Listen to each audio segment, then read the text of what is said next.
here we go, launching into another brand new episode of the Steve Gruber Show. Glad to have you on board as we go through the most important issues of the day.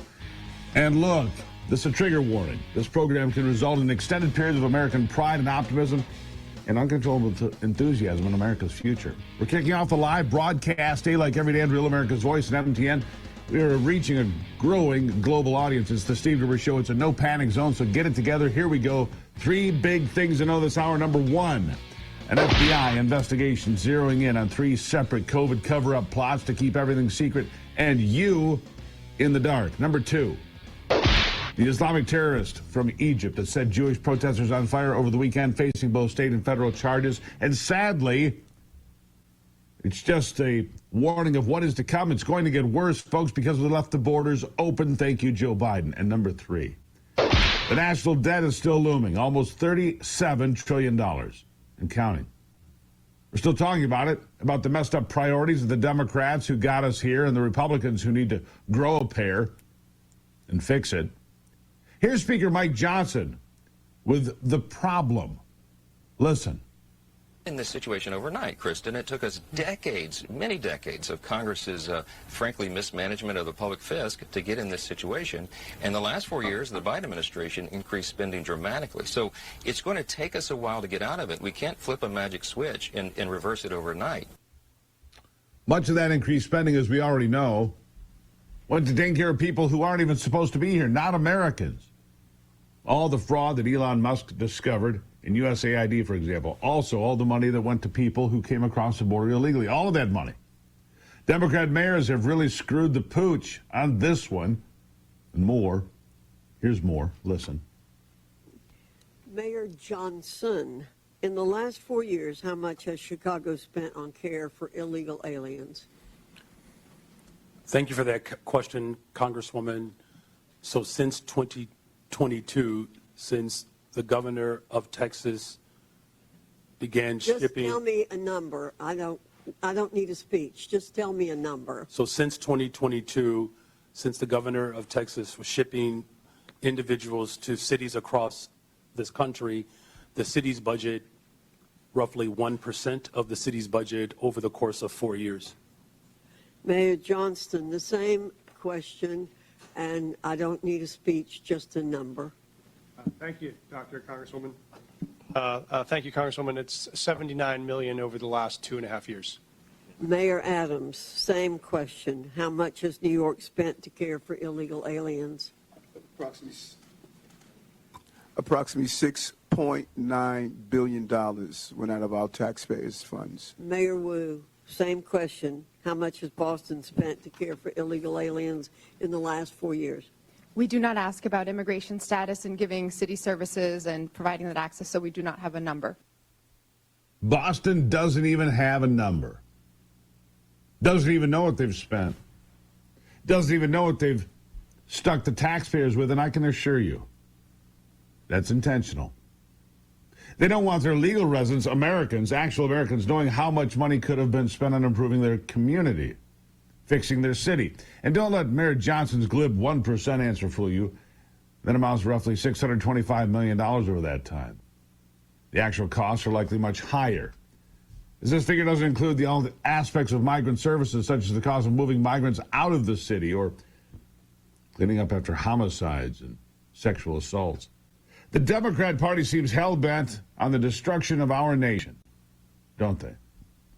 They want you and I to foot the bill for men like Mohammed Suleiman, a Muslim terrorist in the United States illegally, who just set innocent children and elderly on fire in Boulder, Colorado, and yelling, "Free Palestine."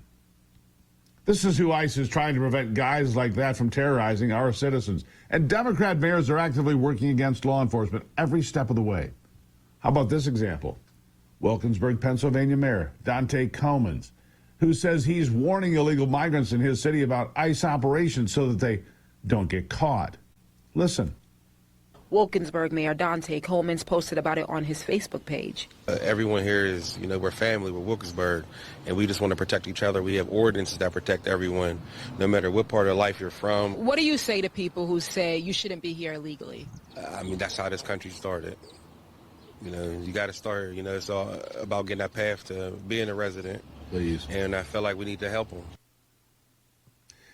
These guys see themselves as some kind of social justice warriors. The same with Nashville's Mayor Freddie O'Connell, who made this public statement after ICE arrested illegal aliens swarming in his city. Listen. Everything in my power consistent with applicable law to protect anyone who calls Nashville home. What's clear today is that people who do not share our values of safety and community have the authority to cause deep community harm. We're still working to determine more about what happened over the weekend, but what we know right now, based on public statements, is that state and federal officials coordinated without us to engage in traffic enforcement actions clearly intended to target immigration concerns. Mm-hmm. He also publicized the operations of ICE online. At a time when our ICE officers are facing a 413% increase in assaults, he made the names of these agents public to criminal illegal aliens. He doxed them, including gang members. He doxed the ICE agents to publicize their names to people, including gang members, and he did it online. This is what Elon Musk came to fix, the upside-down priorities of our government, many of which have to do with helping people who shouldn't be here in the first place. Here's Musk talking about Social Security and Medicare as tools being used for that purpose. Listen. Which is most of the federal spending is entitlements. That's like the big one to eliminate. Is that's the sort of $500 billion, maybe $700 billion a year.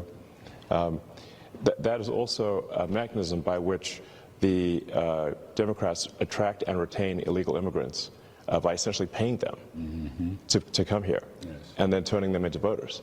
Yes. So this is why the Democrats are so upset about the situation, because they're losing. If we turn off this gigantic money magnet for illegal immigrants, then they will leave and they'll lose voters. Turn off that money magnet. You have to. So I ask again, where is the bill, my friends in the Republican Party? Where is the bill to codify DOJ cuts? Where's the legislation to slash the bloated budgets of agencies nobody even knows exist?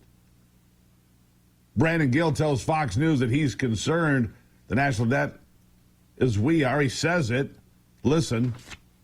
There's a widespread recognition in the Republican Party and amongst very intelligent people like Elon Musk that our current national debt is catastrophic, that this could put our country on a very, very dark path. We've seen indications from the bond market that we've got to reduce spending. We're running $2 trillion deficits every single year. We've got a $37 trillion debt. We've got the opportunity to take a big chunk of that out with this reconciliation bill. Now, we've got $1.6 trillion in spending reductions. That's mandatory spending reductions, the biggest in American history here.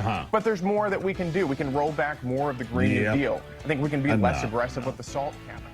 I need to see this to believe any of this. That's all nice and fine and well, but do something. We'll have more after the break. Welcome to it. It's the Steve Gruber Show, getting rolling on a brand new day.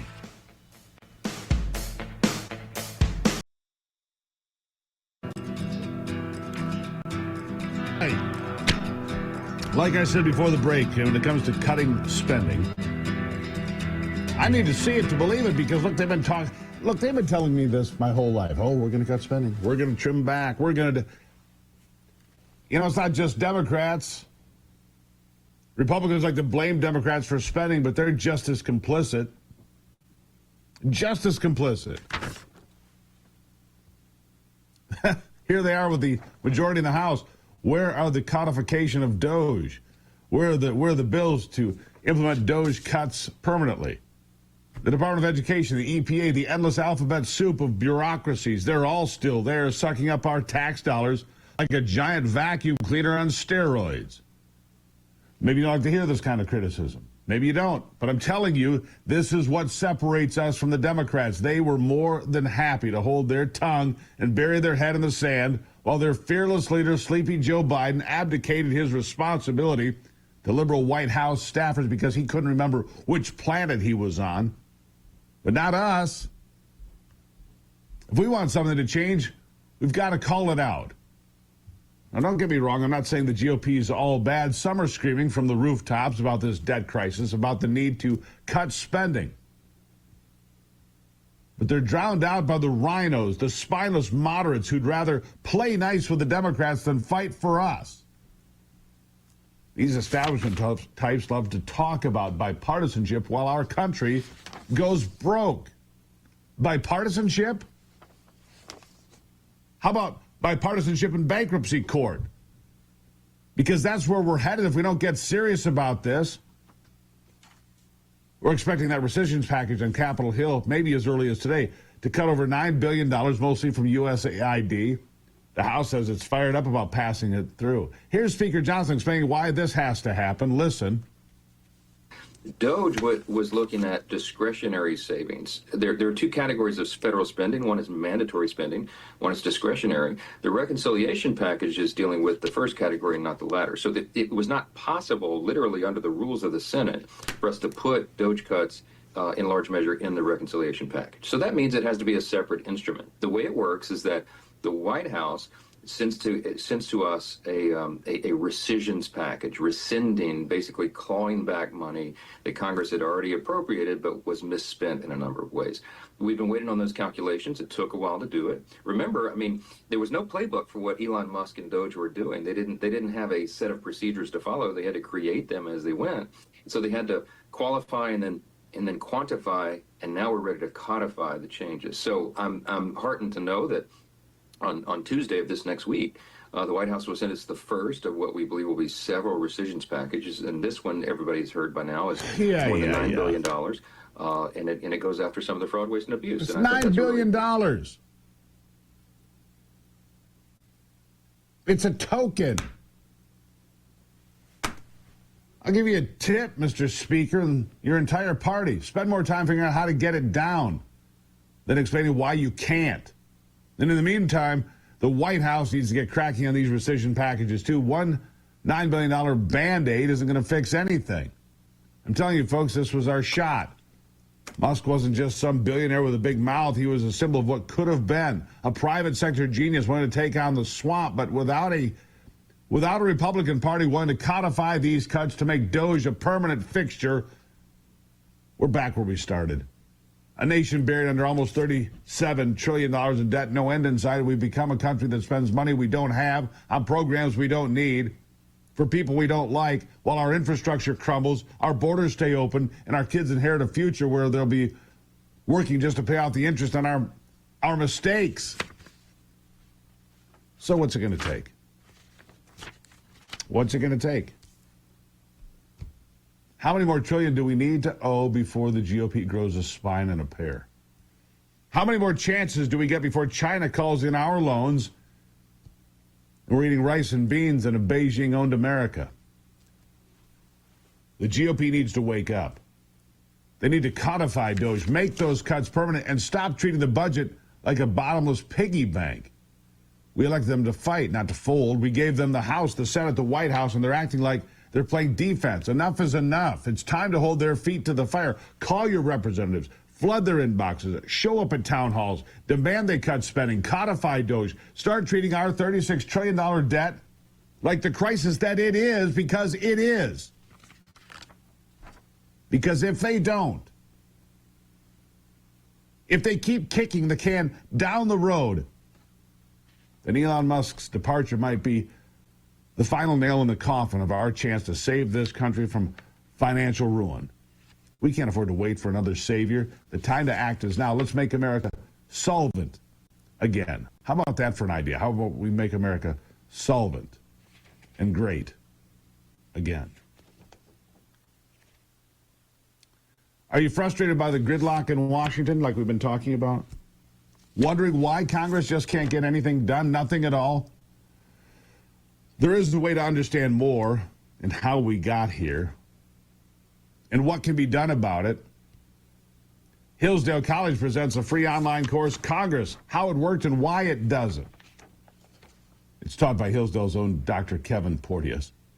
This course reveals the original purpose of Congress, how the founders designed it to work, and why today's dysfunction is not an accident. You'll explore key moments in American history, the role of partisanship, and how changes in rules, incentives, and culture have reshaped our legislature for better and for worse. And the best part, it's free. No tuition, no strings attached. It's free. Join thousands of Americans just like you who've taken the course to become informed, empowered citizens. It's one of 40 free online courses in Hillsdale. You can enroll today at gruberforhillsdale.com and start watching immediately. That's gruberforhillsdale.com. Click on the catalog to find this course and dozens more. Join me and rediscover the promise of representative government with Hillsdale College. It's time to be educated, folks. We can't just sit here and let them burn the place down. gruberforhillsdale.com. All right, gruberforhillsdale.com. I'll be taking a break, getting some more coffee. 1775 coffee, in fact. I'll be right back.